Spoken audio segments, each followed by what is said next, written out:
Hey guys, Erica with the K here. Today's video is going to be on this makeup look. I hope I haven't done it on my channel yet because I know I've done it a million times in life and I'm like, did I do this on my channel? I don't know.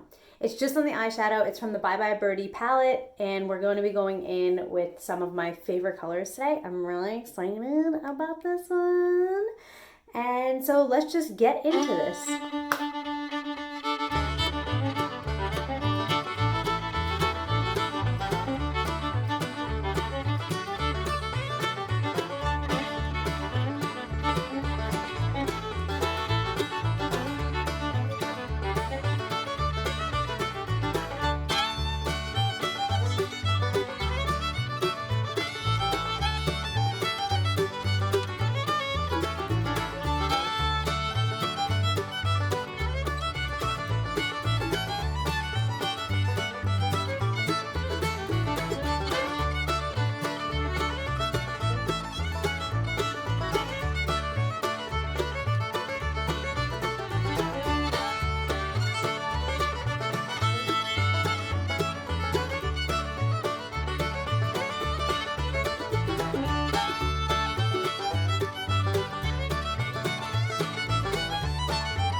Alright guys, that's the video. Thank you so much for your love and support. Please don't forget to like and subscribe if you haven't already, and hope to see you guys in my next video.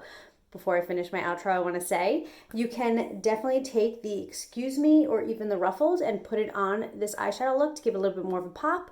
And you can also add fake eyelashes to any look and it'll give it more of a pop.